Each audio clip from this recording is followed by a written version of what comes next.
warahmatullahi wabarakatuh. Halo teman-teman semua, ketemu lagi sama aku Rizky Duyanti. Nah, di video kali ini aku bakalan sharing dan ngejelasin sebuah tema. So, tonton video ini sampai akhir ya. Jadi, di dunia itu banyak orang-orang yang ngerasa kalau dirinya itu udah sukses. Karena misalnya udah bisa beli rumah sendiri, beli motor, beli mobil, dan yang lainnya. Mereka tuh merasa kalau hal itu tuh udah cukup untuk kehidupan mereka. Sehingga mereka menjalani kehidupan tanpa adanya perubahan, dan hal itu pun disetujui oleh teman aku sendiri yang udah ngalamin hal itu. Jadi dulu itu aku emang udah pernah sempat kerja di salah satu apotek yang ada di Bandung selama kurang lebih 2 bulan, dan di sana itu aku ngedapetin banyak teman baru, mulai dari yang sebaya, yang lebih muda ataupun yang lebih tua. Nah, di antara mereka tuh ada salah seorang yang aku anggap menarik karena beliau itu merupakan orang yang paling senior di antara pegawai yang lainnya, dan ternyata beliau ini sudah bekerja hampir selama 10 tahun. Dan aku tuh penasaran, apa sih alasannya beliau itu bisa bertahan sampai 10 tahun ini. Dan alasannya itu karena emang dia udah ngerasa nyaman dan terbiasa dengan rutinitas tersebut.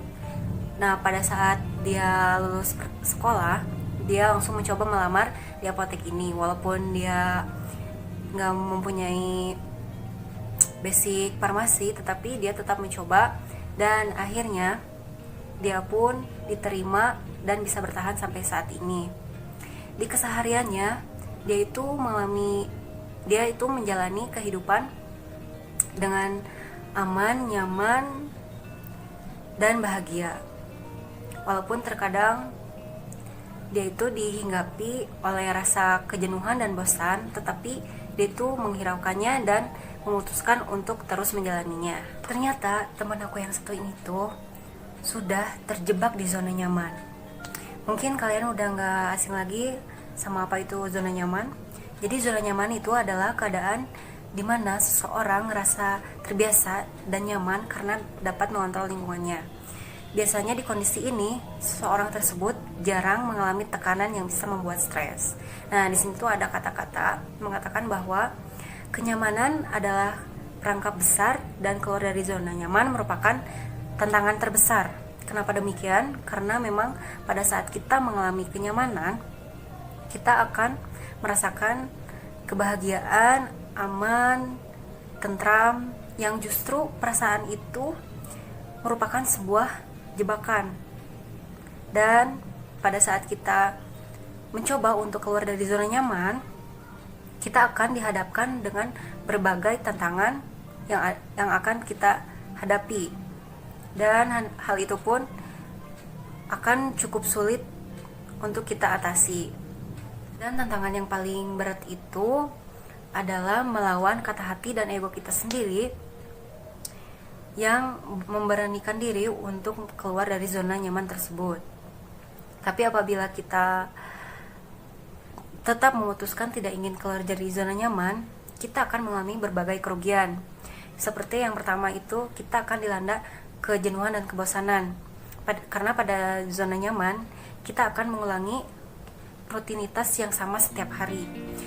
Otomatis kita cepat atau lambat kita akan dilanda oleh rasa kebosanan.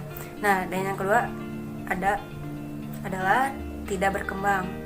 Nah, pada zona nyaman itu kita tidak mengalami pertumbuhan, sehingga kita itu tidak akan berkembang. Nah, yang ketiga itu mematikan kreativitas. Seperti apa yang sudah saya sampaikan tadi, jadi pada zona nyaman itu kita mengulangi rutinitas yang sama, jadi kita tidak berani untuk mencoba sesuatu hal yang baru. Nah, yang paling penting itu, yang paling parah itu, kita akan kehilangan arah dan tujuan hidup. Pada dasarnya kita itu hidup harus mempunyai tujuan agar hidup kita itu lebih terarah dan termotivasi. Tetapi kalau kita tetap berada di zona nyaman, kita akan kehilangan arah dan tujuan hidup kita. Nah, semuanya itu tergantung kepada keputusan diri sendiri, apakah kita mau keluar dari zona nyaman atau tetap berada di zona nyaman. Tapi apabila kita ingin lebih sukses di kehidupan selanjutnya, kita harus berani untuk keluar dari zona nyaman. Karena kalau kita tidak mencoba, kita tidak akan pernah tahu apa yang terjadi. Mungkin itu saja yang dapat saya sampaikan. Terima kasih atas perhatiannya. Wassalamualaikum warahmatullahi wabarakatuh.